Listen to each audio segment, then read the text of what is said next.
자, 이번 시간에는요, 모듈에 대해서 공부하게 될 겁니다. 파이썬에서는 모듈이라는 것을 지원하는데요. 이 모듈이라는 것은 쉽게 말하면 그냥 라이브러리예요. 흔히 C 언어나 C++ 등에서는 헤더 파일을 직접 만들어서 이를 추가해서 라이브러리처럼 사용할 수 있죠. 또한 자바에서도 패키지별로 클래스를 나누어서 유틸 패키지를 작성한 뒤에 자기만의 고유한 라이브러리처럼 사용할 수 있어요. 파이썬 또한 마찬가지로 모듈이라는 개념을 이용하면 미리 작성된 자신만의 라이브러리 등을 프로젝트 내에서 손쉽게 이용할 수 있습니다. 흔히 우리가 이렇게 임포트라고 해서 키워드 등 기존의 파이썬에서 기본적으로 지원하고 있는 다른 라이브러리를 불러와서 사용해 본 적이 있죠. 바로 이러한 라이브러리를 우리가 직접 우리 마음대로 만들 수가 있는 거고요. 다른 사람한테 우리가 만든 라이브러리를 제공할 수도 있고 우리가 만든 걸 자기가 직접 사용할 수도 있는 겁니다. 일반적으로 프로그램을 잘게 쪼개서 다양한 모듈, 즉 다양한 기능별로 함수를 작성해서 프로그램을 유기적으로 만들기 위해서는 이러한 모듈화 작업이 필요한데요. 우리는 모듈화를 통해서 즉 여러 개의 모듈을 기능별로 구분해서 따로따로 만들어놔서 필요할 때마다 불러와서 사용하는 방식을 이용해서 효과적으로 프로그램을 작성할 수가 있습니다. 즉 모듈화를 이용해서 미리 구현된 다양한 라이브러리를 사용하는 형태로 프로그램을 작성할 수가 있는 건데요. 그래서 결과적으로 이번 시간 실습을 위해서 하나의 파이썬 파일을 만들어 줄 거고요. 이번 시간엔 모듈에 대해서 공부할 거니까 이렇게 모듈이라고 이름을 그냥 지어 줄게요.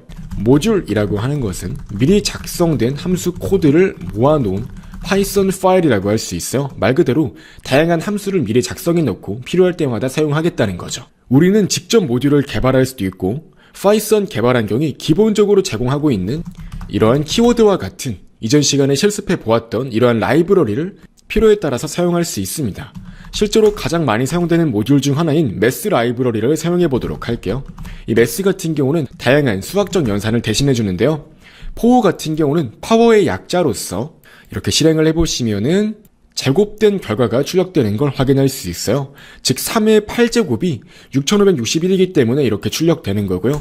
이 매스 같은 경우는 정말 우리에게 필요한 다양한 수학적 함수를 이렇게 많이 제공하고 있어서 수학적 연산이 필요할 때 손쉽게 사용할 수 있습니다. 이런 식으로 제곱근 함수 또한 사용할 수가 있고요. 그리고 GCD라고 해서 최대 공약수를 구하는 이러한 함수 또한 다 만들어져 있는 걸 확인할 수 바로 이런 식으로 매스라는 라이브러리를 즉 파이썬 개발 환경이 기본적으로 제공하고 있는 이 라이브러리를 이용해서 우리는 프로그램을 보다 쉽게 작성할 수가 있는 건데요. 이제 파이썬이 기본적으로 제공하고 있는 다양한 라이브러리는 한계가 존재할 수밖에 없어요. 그러므로 필요에 따라서 우리 프로그램에 맞는 나만의 라이브러리가 필요할 수가 있는 겁니다. 이제 그럴 때 우리는 직접 이러한 모듈을 작성해서 이렇게 임포트를 해서 사용할 수가 있답니다. 따라서 바로 한번 사용자 정의 모듈을 만들기 위한 실습을 위해서 하나의 파이썬 파일을 만들어서 이름을 라이브러리의 약자인 lib라고 간단히 지어 볼게요. 이제 한번 우리만의 모듈을 작성해 보겠습니다. 저는 간단히 그냥 A랑 B를 더하는 더하기 함수를 먼저 만들어 볼 거고요. 그 다음에 빼기 함수 또한 간단히 만들어 보겠습니다. 빼기는 마이너스가 아니고요. 이 서브트랙트겠죠? 이렇게 함수를 잘 만들어서 이렇게 만들어진 모듈을 한번 사용해 보도록 할게요. 즉, 일반적으로 이런 모듈 같은 경우는 같은 프로젝트 폴더 내에 있으면 즉시 사용할 수가 있고요. 같은 프로젝트 폴더가 아니더라도 시스템적으로 설정되어 있는 파이썬 폴더에 이러한 라이브러리 파일을 두면은 그것을 언제 어디서나 또 사용할 수가 있습니다. 흔히 우리가 이렇게 사용한 매스 라이브러리 같은 경우는 우리 프로젝트 폴더 내엔 존재하지 않죠. 하지만 파이썬 개발 환경에 설정해 놓은 시스템 폴더 안에 이 매스 라이브러리 파일이 존재하기 때문에 우린 이렇게 바로 사용할 수가 있는 겁니다. 아무튼 바로 한번 이렇게 우리가 방금 만들어준 사용자 정의 모듈인 라이브러리 모듈을 사용해 보도록 할게요. 그 다음 바로 이렇게 라이브러리 모듈 안에 포함되어 있는 아까 우리가 만들었던 이 add 함수를 사용하도록 해보겠습니다. 그럼 이렇게 성공적으로 10이란 값이 출력된 걸 확인할 수 있어요. 즉 이렇게 import lib라고 하면은 자동으로 현재 프로젝트 폴더에서 lib라는 파이썬 파일이 존재하는지 확인한 이후에 이제 그 안에서 함수를 사용할 수 있도록 하는 것입니다. 즉 우리는 lib 안에 포함되어 있는 add 함수를 사용하겠다고 이렇게 이용해 준 거고요. 또한 이렇게 모듈 파일이 굉장히 큰 경우에는 이 모듈 파일 중에서 어떠한 하나의 함수만 이용하겠다고 설정할 수도 있는데요. 다시 말해서 모듈의 크기가 크다면 특정한 모듈에서 특정한 기능만 이용하도록 할 수 있어요. 이럴 땐 이렇게 from 구문을 이용해야 돼요.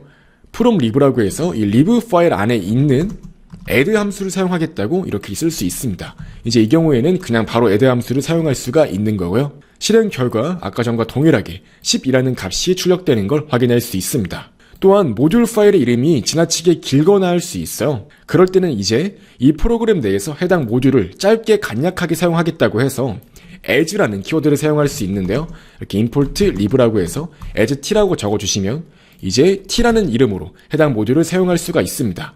결과는 마찬가지죠. 이 as 같은 경우는 alias의 약자로서 별칭이라는 의미를 가지고 있어요. 즉 lib라는 모듈을 t라는 짧은 단어로, 즉 짧은 별칭으로 사용하겠다라고 명시를 한 거고 이제 이렇게 t라고 바로 사용할 수 있게 되는 겁니다. 자, 이렇게 이번 시간에는 사용자 정의 모듈을 직접 만들어서 하나의 우리만의 라이브러리를 작성하는 방법에 대해서 알아보았고요. 해당 모듈을 어떻게 불러오는지, 그리고 별칭은 어떻게 사용하는지 등에 대해서 공부하는 시간을 가져보았습니다.